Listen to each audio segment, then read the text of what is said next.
สบายดีเนาะสบายดีหมดทุกคนมื้อนี้พ่อข้าจะมารีวิวอ่าปืน PCP FE ของ MC K2 Tactical ให้ไอ้น้องเฮาได้รับรู้เนาะ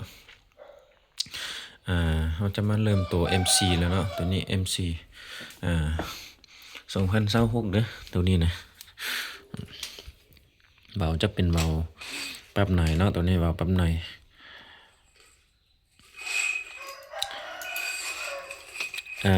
ทางจะเป็นทางอลู 0.5 เนาะตัวนี้ 0.5 เนาะ 0.42 มันจะสั่นนิดนึงเนาะตัวนี้ 0.5 ไผที่ว่ามักเติมลมหลายเนาะยิงหลายนัดก็ 0.5 ตัวนี้เนาะแล้วก็เล่าจะเป็นเล่า FX เนาะเล่า FX แบบนี้นะบางคนเขาก็บ่ฮู้ว่า FX เป็นแนวใดเนาะมันจะเป็นเล่า PCP FX เนาะ Against Make in Sweden เนาะตัวนี้มันจะเป็นเหล้าเป็ดแก้วเนาะเหล้าตัวนี้มันทำประกันให้แล้วเนาะถึกดีเนาะตัวนี้ขั้นบันทึกเขาเปลี่ยนตัวใหม่ให้เลยเนาะมีความทำประกันสูงเนาะแล้วกล้องธรรมดาบ่มีเลยเด้อนะเดี๋ยวนี้เขามีแต่ตัวของเทตัวกล้องมัคโครราคาแพงเนาะกล้องตัวนี้มันจะเห็นแจ้งเนาะมันจะเห็นแจ้งดีเนาะเห็นแจ้งเห็นแสงดีตัวนี้นะแล้วมันก็งามเบาแห้งตัวนี้มันจะเทียบเท่ากับตัวกล้อง BSA เลยเนาะตัวนี้ราคาจะบ่ถูกปานใดเด้อนะมันอาจจะบ่แพงปานใดเด้มันระดับกลางเนาะลุดลื่นตัวกล้อง BSA นิดนึงเถอะเนาะMC เนาะตัวนี้ MC โคตรน้อยโคตรงามเนาะใครที่สนใจอยากได้ MC ก็จัดให้แล้วเนาะเครื่องเขามีพร้อมส่งให้ก็บ่มีหลายเนาะตัวนี้ยังแต่สุดเดียวนี่เนาะเมื่อวานนี้มี2สุดเดียวสุดนี้เขาเอาแล้วลูกค้าเอาแล้วยังแต่สุดเดียวนี้สั่งเดี๋ยวนี้สั่งมาก็บ่ได้หลายเนาะสั่งมาก็บ่ได้หลายเดี๋ยวนี้เครื่องก็คาดเนาะกันตลาดไทยที่ว่าสนใจอยากได้ MC ก็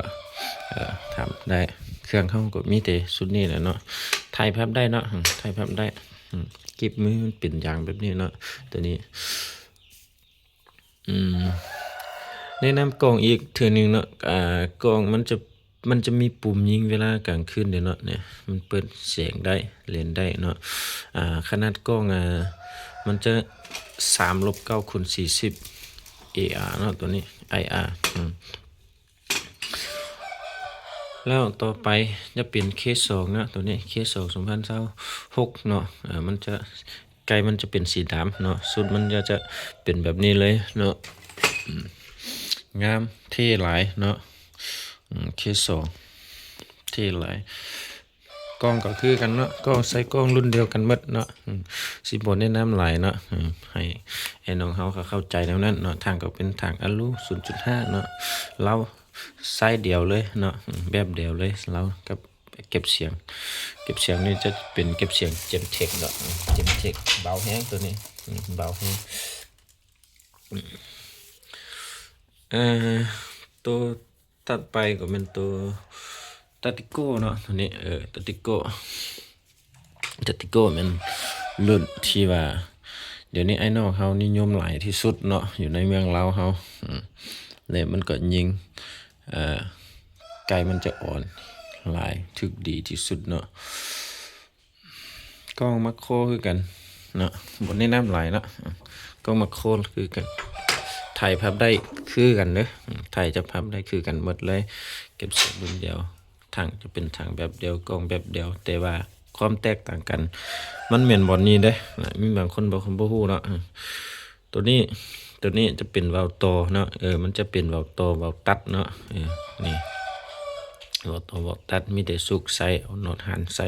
ตัวนี้สุกใส่แล้วน็อตจับเนาะจับเฉพาะวาล์วนี้ให้มันอยู่เนาะ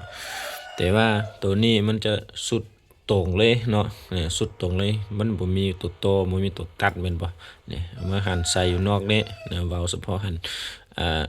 ใส่อยู่นอกนี้แล้วก็เราสามารถใส่งานได้เลยนะแล้วตัวนี้จะเนียนกว่าเนาะตัวนี้จะบ่ค่อยแน่นปานใดไผที่ว่ามี MC K2 เนาะมี MC K2 อย่างแนะนำให้ไปซื้อตัว ปอกแบบนี้เนาะหรือว่าเวนหัดทางแบบนี้เนาะเอามาใส่เนาะนี่เอามาสุกใส่แล้วก็เนาะหันเนาะเพื่อให้วาล์วของเขามันแน่นดีเนาะมันจึงบ่คลอนเนาะตัวตาติโก้นี่บ่ใส่ได้แล้วเนาะเพราะว่าวาล์วของตาติโก้มันจะบ่แม่นวาล์วตัดวาล์วต่อแบบนี้เนาะแล้วมันจะแน่นดีเนาะเฮาใช้งานแบบมันบ่มีบ่อนที่ว่ามันสิคลอนได้เนาะแต่ตัวนี้นี่มันจะคลอนบนนี้เนาะแล้วก็ถ้าเอามีดทางเป็นตัวปอกอันหัดทางเป็นนี้มาใส่แล้วมันจะเนียนดีเนาะมันจะจับเนาะจับเล้ากับอันถังขอบจับเล้าตัวนี้เนาะกับถังมันจะเนียนดีเนาะแล้วก็คันเฮาสิเอาอันเสื้อมักหรือว่าไผ่ปืนมันก็สบายเนาะอยากแนะนำให้ใส่เนาะ K2MC เนาะไผที่ยังบ่มีก็อยากให้มีเนาะอันนี้พอค่ากับบ่มีหลายเนาะตัวนี้บ่ได้เทมให้เด้อเราในคลิปนี้บ่ได้เทมให้มีแต่ซื้อต่างหากเนาะอันนึงแบบนี้มันจะถืออยู่350,000เนาะที่ว่าซื้อปืนนั้นพอค่าไปยักได้ก็พอค่าสิลดให้เป็น300,000ก็ได้เนาะหรือว่าถ้าซื้อปืนไปแล้วยักได้เติมก็พอค่าซื้อขายเป็น320,000กีบให้เนาะมันบ่คือกันเนาะถ้าว่าตัดสินใจสิเอาพร้อมปืนเลยแล้วก็สิลด300,000ให้เนาะแต่ว่าเอาปืนไปแล้วคิดไปคิดมาอย่าเอาอีกเนี่ยมันก็สิเพิ่มให้200,000300,000นั่น20,000เนาะแบบนี้มันเป็นการค้าขายเนาะแต่ว่าถ้าบ่แม่นซื้อปืนน้ำพ่อค้านี่มันจะถูก350เด้อตัวนี้ว่าความจริงเนี่ยนะเพราะว่าตัวนี้ก็ได้สั่งมาเด้เนี่ยสั่งมาราคาก็แพงเนาะบ่ได้กำไรหยังเนาะถ้าว่าซื้อปืนน้ำพ่อค้าก็สิไล่แต่ราคาอันสูงให้เลยเนาะแบบว่าบ่เอาอันกำไรเลยตัวนี้นะเนาะแต่ว่าลูกค้าผู้ใดที่ว่าอยากได้ดังหากนอกน่ะบ่แม่นซื้อปืนพ่อค้าน่ะอยากได้ไปก็พ่อค้าก็อยากเอากำไรนึงซะเนาะว่าง่ายๆซั่นนี่แล้วซุปมันจะเป็นซุปแบบนี้นะเฮาแถมตัวซุปน้อยซุปเบาตัวนี้นะเฮาซุกใส่ทงโบโลมีหยังต่างๆมันก็เบาเนาะภายที่ว่าไปโลแบบไก่เนาะไก่อยากเอาแบบเบาๆไปนี่สบายสุดเลยนะกองซุปแบบนี้มันน้อยแต่ว่ามันซุปความเฮงดันเลยความเฮงดันสูงเนาะมันบ่อันแบบว่าใช้งานบ่ได้นี่บ่แม่นนะตัวนี้ใช้งานได้ดีบ่เสียไปสูบรถเนาะเฮาเคยใช้มาแล้วตัวสูบนี่มันอาจจะเป็นรุ่นที่ว่าสบายที่สุดเลยแล้วอยากแนะนำให้อีกเนาะภายที่ว่าตัวนี้เนาะตัวนี้ถ้าว่ามันยาวเกินไปเนาะเดี๋ยวนี้เฉพาะพ่อค้าเด้อพ่อค้าเคยใส่มาแล้วพ่อค้านี่มักตัดแบบนี้เนาะมันจะพ่อค้ามักตัดแบบนี้ตัดให้มันสั้นเนาะเอามาติดใส่ให้มันสั้นแล้วเวลาเฮาเอาเข้าปลาแล้วมันจะบ่เกาะนี่เกาะนั่นเนาะสบายเฮาจะตัดนี่ให้มันยังน้อยนึงให้เฮาเหยียบสิเนาะเหยียบซูบซื่อๆตัวนี้มันจะเป็นแบบที่ว่าสบายน้อยนึงให้อันพวกเขาที่เดินป่าเนาะซุปนี้สบายที่สุดเลยซุปนี้นะว่าง่ายๆเนาะแต่ว่านี่มันจะมีซุปซ้อมหลายเนี่ยซุปกองซุปนี่อยากแนะนำให้แต่ละคนเอาไปใส่นี่บ่ต้องให้ซุปฮอตสองกระบอกเด้อหรือ3กระบอกเนาะเฮาซุปให้มันฮอตหน่อยนึงเฮาก็ปาไว้ก่อนเนาะมื้อนึงซุปเย็นแล้วค่อยซุปมันจะเฮ็ดให้ซุปของเฮามันทนทานเนาะคันว่าเฮาบ่ฮู้เนี่ยเฮามีแต่ใส่จุด0จนถึง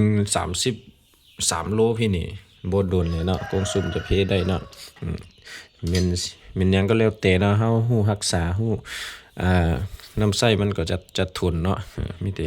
รีวิวขอๆแนวนั้นให้เนาะเอาขอบใจทั้ง FC ทั้งหลายเนาะเพื่อที่สนใจก็ทักหาแล้วเนาะเบอร์91776197เนาะเครื่องเขามีเก็บไปทางให้เนาะเอาขอบใจ